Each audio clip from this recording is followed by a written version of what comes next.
Hello, and welcome back to the Argyle CX UX Leadership Forum, Channel and Brand Marketing. My name is Eric Wallace with Argyle. Thank you for joining us for this panel discussion. As a reminder to the audience, we want to hear from you, so to ask questions during the session, simply type into the Q&A chat, and we'll address your questions at the end of the session. I'd like to begin our discussion by introducing our panelist, Rushan Myers, who is AVP and Senior UX Designer at T. Rowe Price.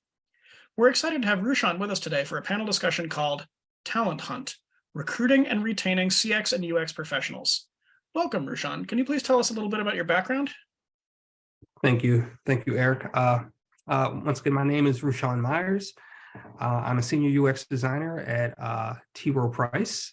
In addition, I'm an adjunct professor at Towson University, where I teach a suite of design courses that include also user experience design, focusing on experience and interactive studies. I'm really excited to be able to join this discussion. Within T. Rowe Price, there is quite an emphasis now being placed on CX. So we're beginning to see where the customer experience or the client experience is beginning to really integrate deeply with the overall user experience that we have within our interactive products. Great, thank you. Let's begin with our first question, and maybe we can split this out. The answer to this may be different for CX professionals and for UX professionals, but what do you think CX and UX professionals are looking for in an employer? Excellent question. I certainly think more broadly, we think about the growth opportunities. One of the beautiful things I think which attracts me to user experience design is the breadth and range that that discipline offers. And when I say the breadth and the range, you're going to have some experienced designers who focus a little bit more on research, others who might be a little bit more rooted in traditional design, and then those who might have direct interaction with development. From the customer experience standpoint, I think we're able to then to take some of those traditional models for customer engagement and to bring those into a discipline that is really centered towards sort of following that overall journey for the customer. So what I think professionals, UX professionals and CX professionals are looking for is an opportunity to really find their role, find their niche within sort of this broad opportunity that we have within sort of the experience platforms. And then to be able to grow, given that opportunity or that niche that exists for them. Great, thank you.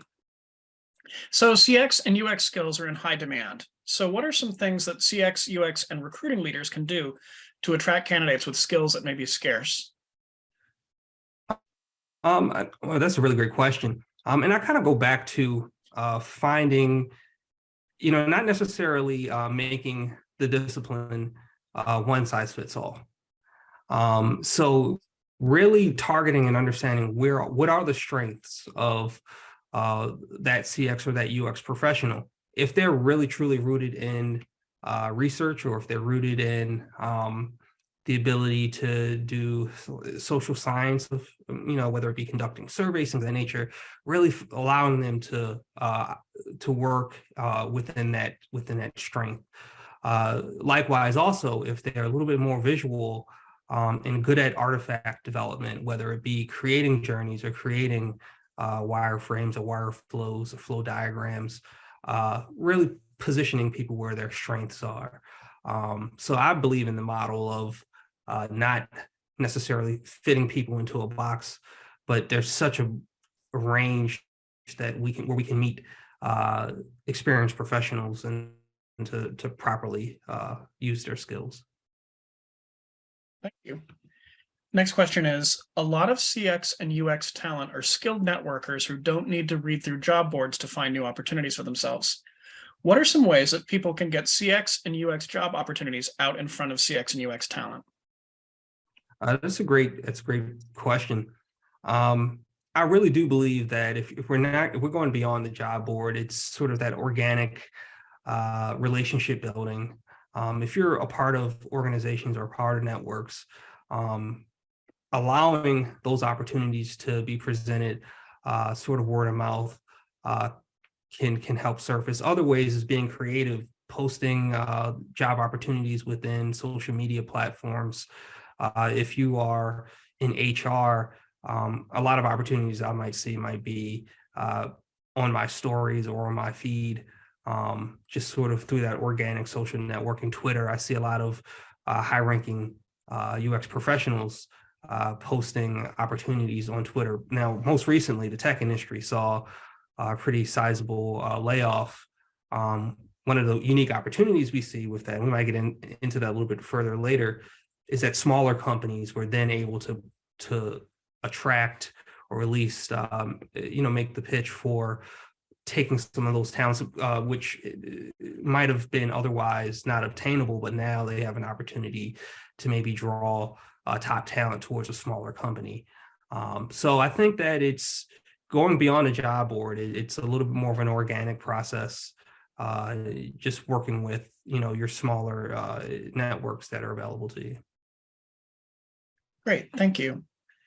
How can you tell if someone has the CX or UX skills that you're looking for when you're not an expert in those skills? That doesn't really apply to you personally, but for other managers.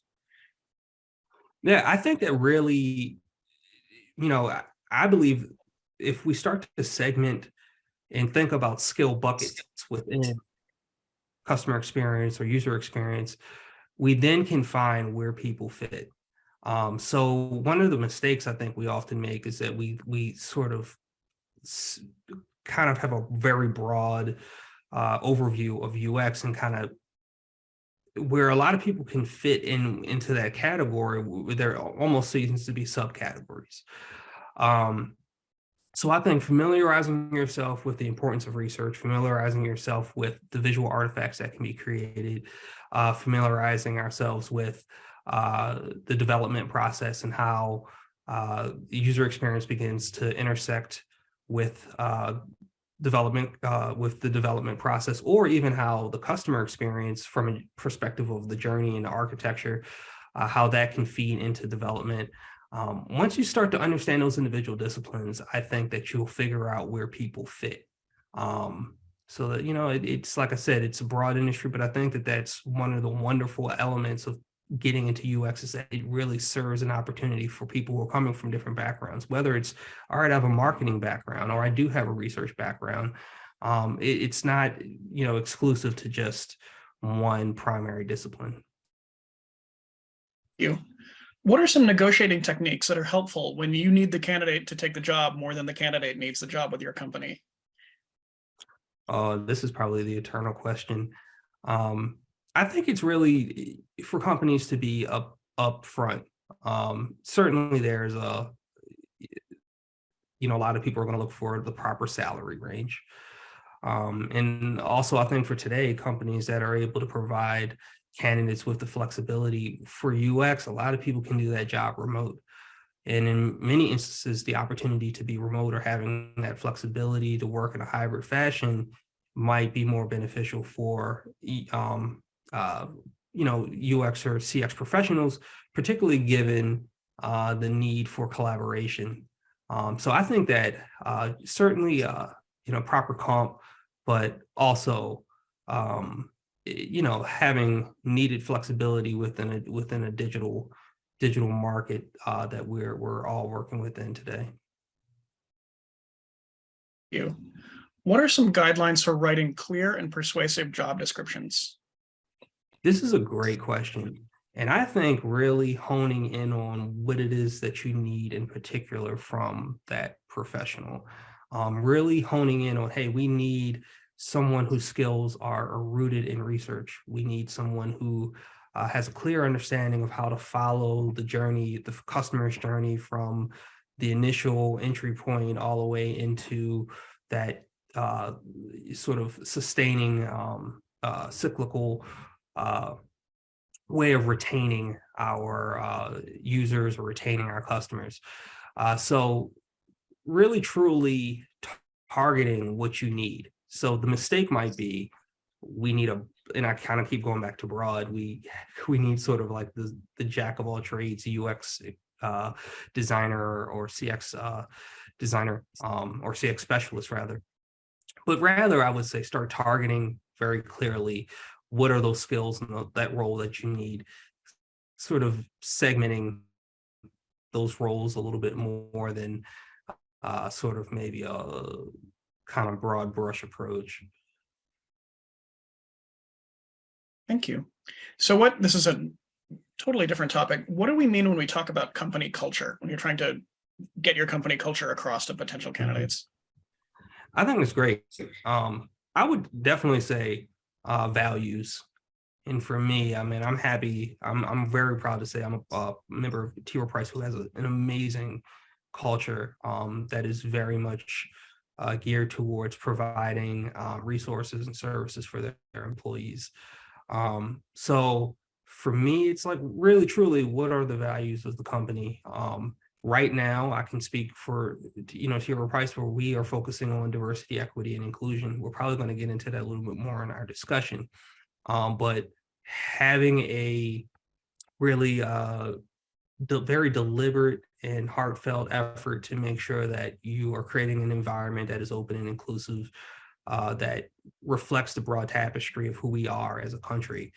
I believe that is what is needed in today's company culture. And also, when I talked about flexibility, having work flexibility is also a part of our conversation as a culture, not just individual companies, but more broadly as a society right now. So when we talk about company culture, I really think it's really truly the values of who we are and how we represent our employees and those constituents within the organization. Definitely. So with candidates, what are some ways to assess if a candidate will be a good fit with your CX and UX team and with your company culture more broadly?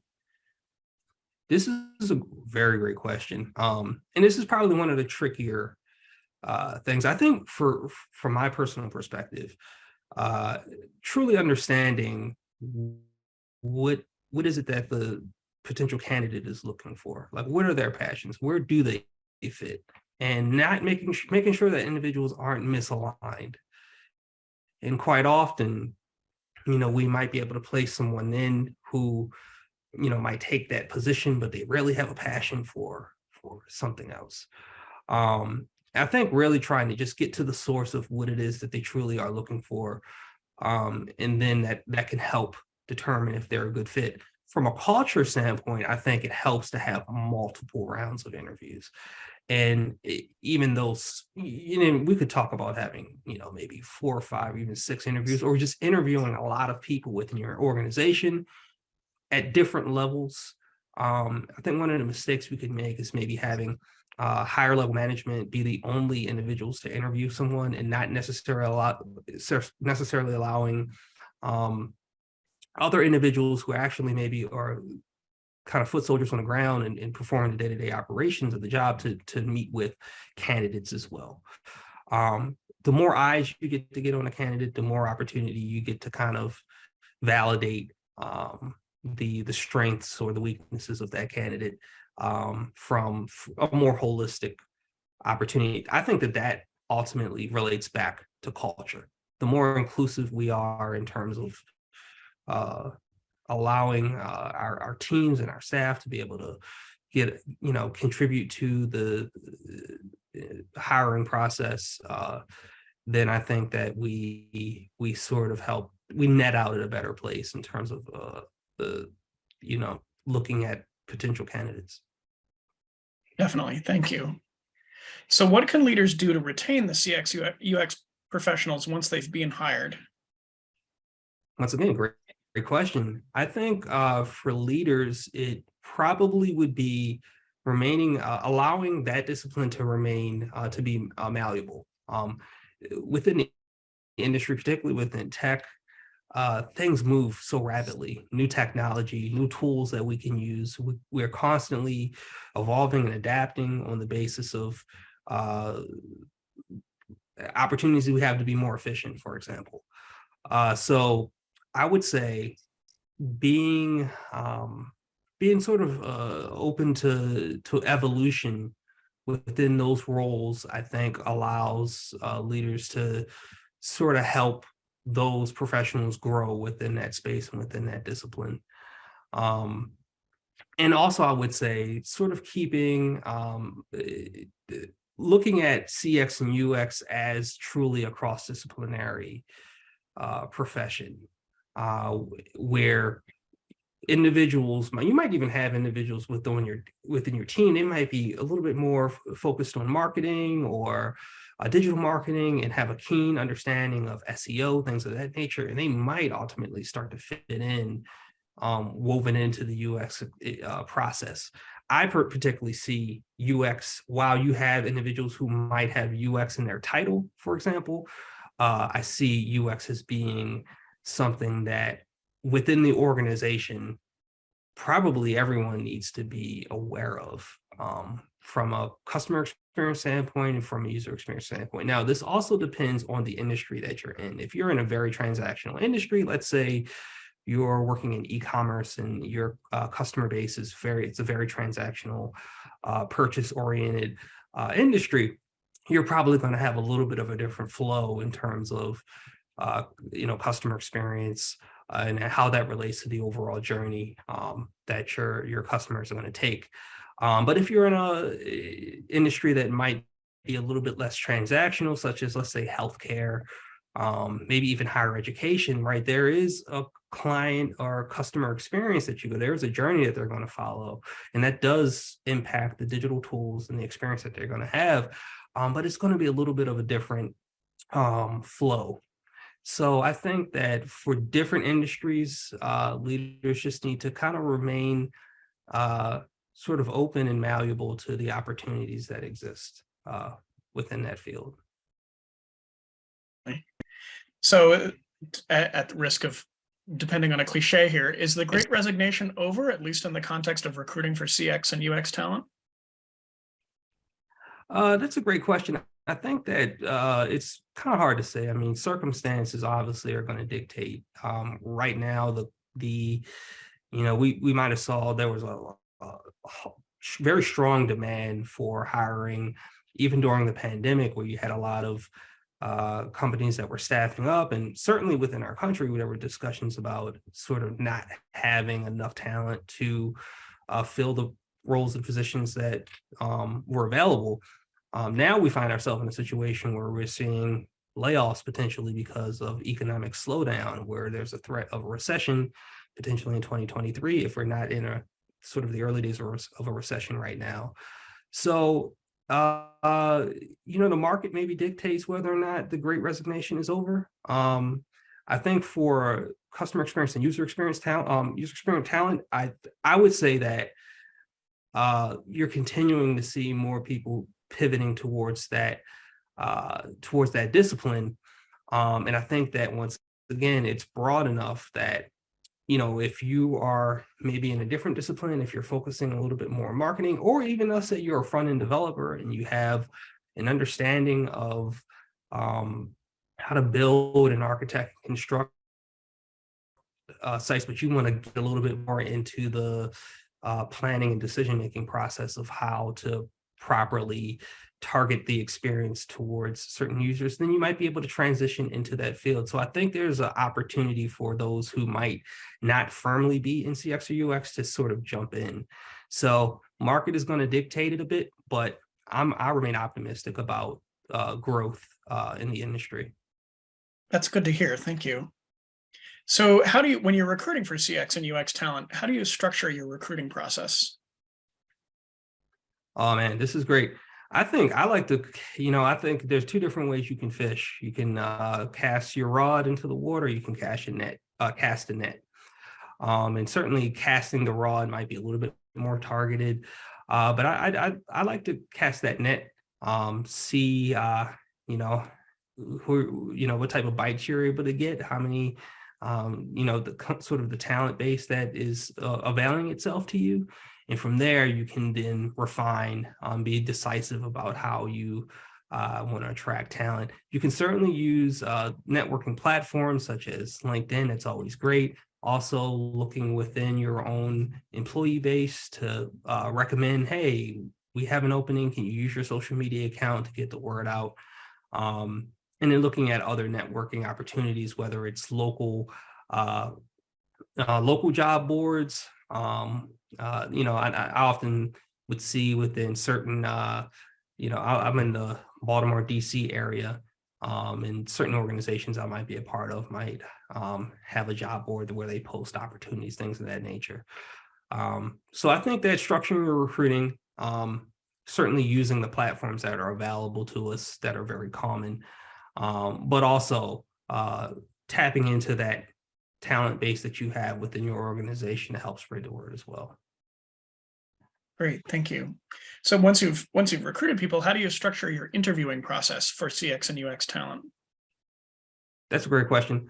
I personally think that staggering it into multiple interviews, if that a candidate avails themselves as being a strong candidate, I think really breaking the interview into multiple opportunities.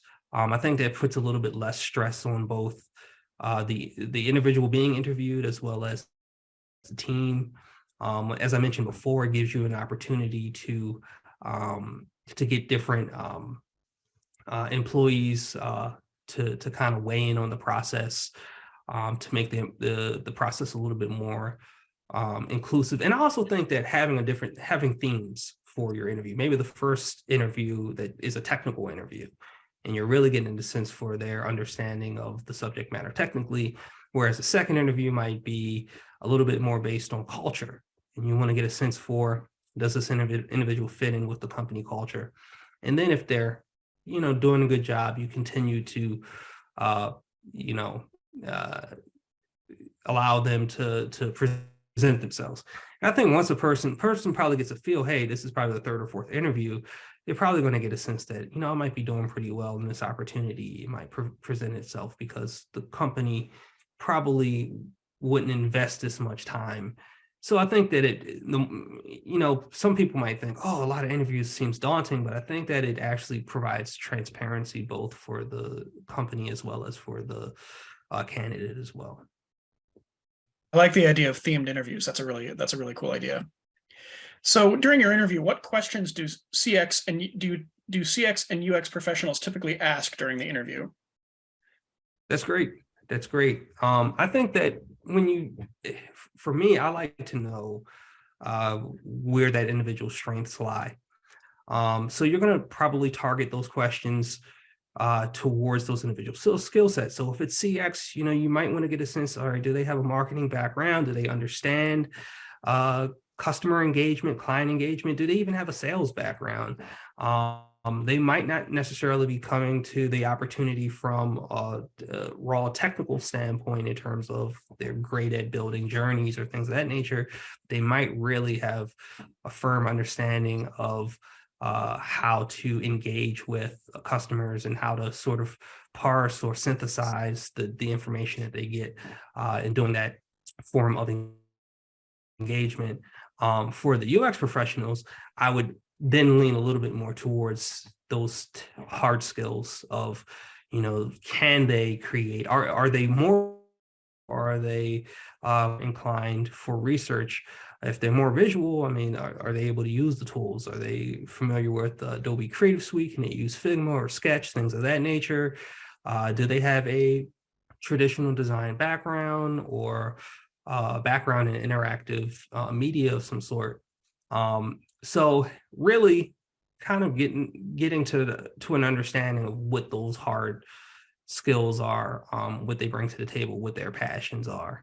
And then for me, I like to ask a question for visual designers. I like to ask, what's your favorite typeface? And it's not a gotcha question. It's really just to get a sense for how do you like to think from a problem solving standpoint, a visual standpoint. So I think, you're going to have those questions that are meat and potatoes, but then you have questions that, you can sort of get a sense for their personality. I'll give you another question that is, was asked to me in every interview I've given. I've asked this question. I say, well, what if you had to ride into battle on the back of one animal, what would it be? And people think and they're like, oh, I would ride on an elephant or something like that. But it stops, it allows people to disarm themselves, to think. It brings a smile to everyone's face. So as you get through the process, I think you can kind of, you want to get granular, but then you also want to, let the individuals' personalities come forth. And that applies to CX, UX, but other industries as well. Yeah, those are good questions. So what questions do you wish that CX UX professionals would ask you back during the interview? Oh, that's great. I think it really starts to pertain to, to culture. And certainly it's great to hear what sort of what your expectation is that they could bring to the table. How could they be of value? So when candidates start to ask in return and to show intellectual curiosity about how they would fit, what are the needs of the team, things of that nature, I think that sort of shows that they're also forward thinking and a problem solver. I particularly value those who are creative thinkers and sort of take the initiative to find unique solutions to some of our complex problems. I think that we're in a place both within our industry, whether it be in tech or digital marketing, but also broadly as a country, where critical thinking, individuals who think outside of groupthink, who have unique perspectives, and also have the courage to fight for their values as it pertains to that discipline. I think that courage is what helps bring life or add life to organizations. So that type of engagement is what I look for in an interview. Thank you. So what are you looking for when you review CX and UX design portfolios as part of the interview process? That's great. And once again, I sort of go back to understanding where they fit, and to not sort of have an expectation that all candidates are going to be not necessarily looking for the super candidates, right? So if it's a visual designer who is a UX designer who has a particularly strong feel for user interface design, then yes, I want to see a portfolio that has examples, particularly live links, live examples, the traditional UX portfolio that does identify, the problems that they've solved, and, a breakdown of how those problems were sort of the tactic towards accomplishing that project. But for those who are a little bit more research oriented, wanted to also see their research, wanting to see examples. Where did they conduct, are they really adept at user personas? Do they have customer journeys? And how did that customer journey eventually lead to sort of a actual tangible tool or artifact that was actually built? So those are things that, depending on the discipline, maybe I'm looking for a little bit more sort of specificity based on where they fit. So how do you, when you're interviewing and recruiting people, how do you address cognitive biases during the recruitment and selection process? Oh, this is great. Something I'm passionate about. I believe, sort of, if you have, it's important to already have diversity in sort of an equitable environment within your organization already. So if that doesn't exist in the organization already, that goes back to culture. That's something that probably needs to be addressed. I think having if we're going to break interviews into multiple interviews, and we're going to allow different members of the organization to contribute to that interview process, I think having diversity reflected within that interview kind of helps limit or not bypass, but limit cognitive bias that might exist.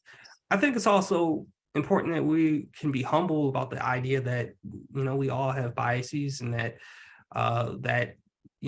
bias can exist. But I think being humble towards that helps us work towards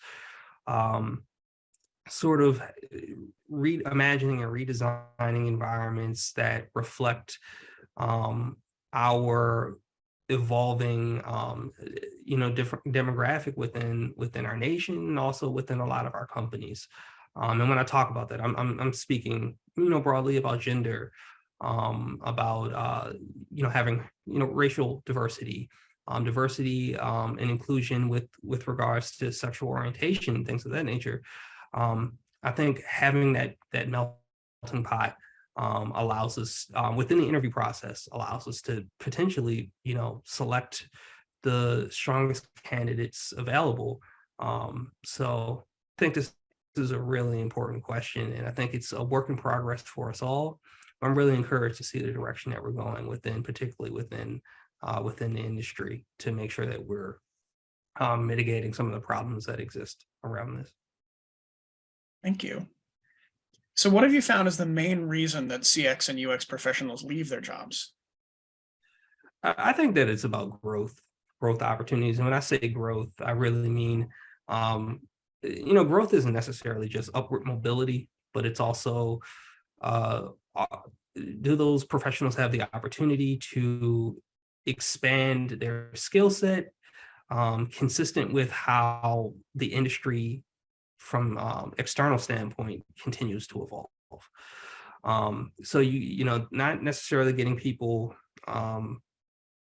too pigeonholed into one method of working.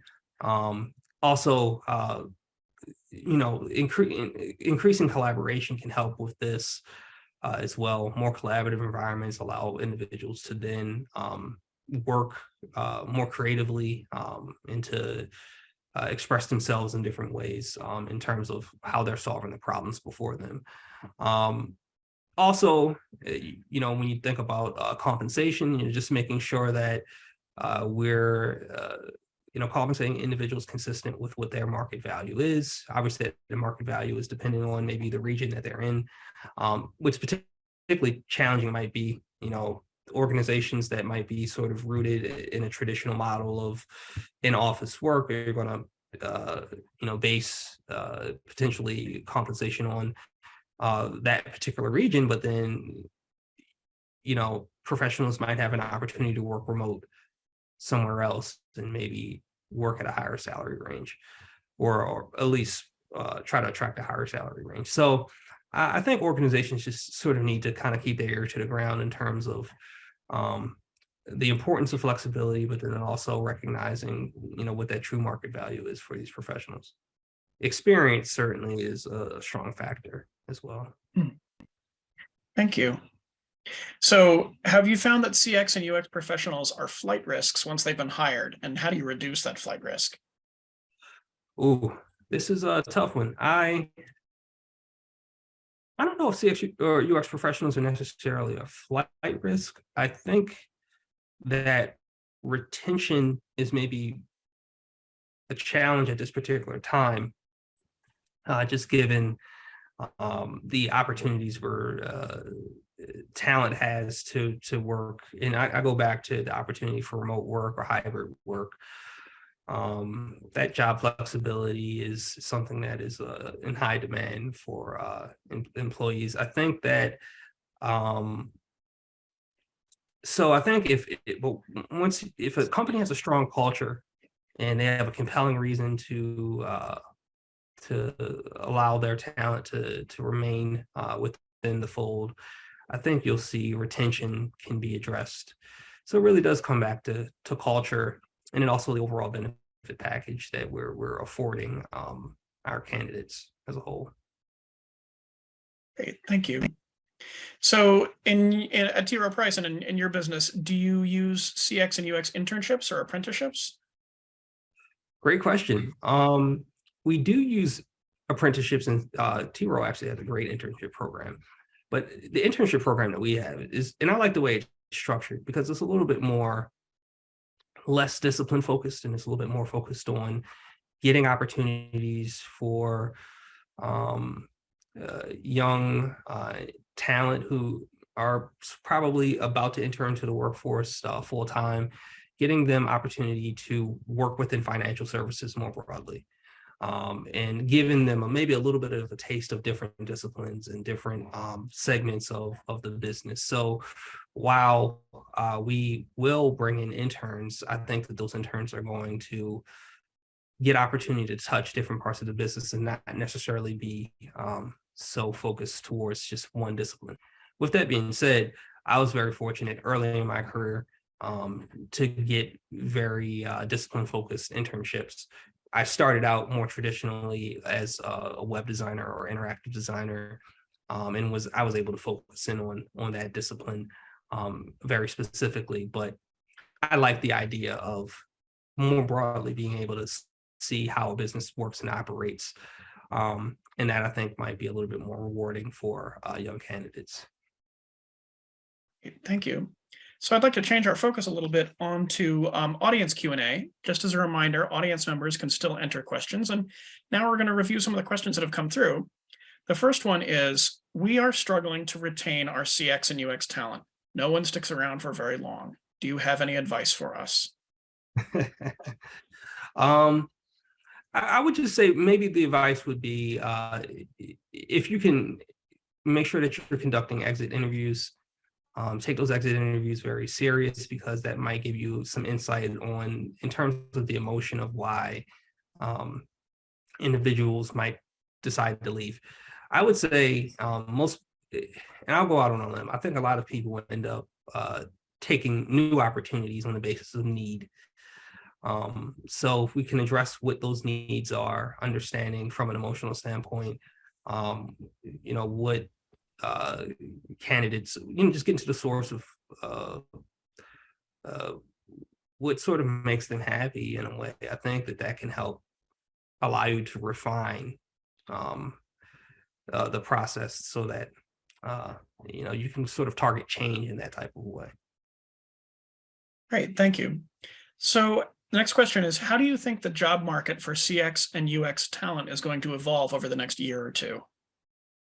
Wow, that's a great question. I think if I had all the answers to that, I'd probably be a pretty wealthy guy.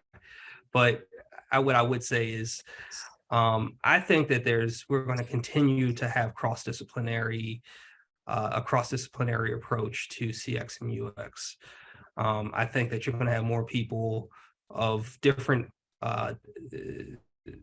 backgrounds and sort of a range of hard skills coming together to work collaboratively. One area that I didn't even mention would be content professionals that work within UX.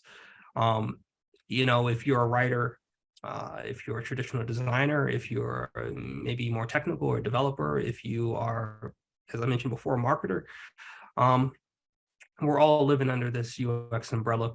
So I think that we're going to continue to sort of tear down the partitions that divide us, and we're going to be working a lot more closely together. I think that will continue as we move forward. And the tools that we're using today are dictating that, right? If you're using Miro, if you're using Figma, so much of that is geared towards multiple people kind of jumping in the file and working together.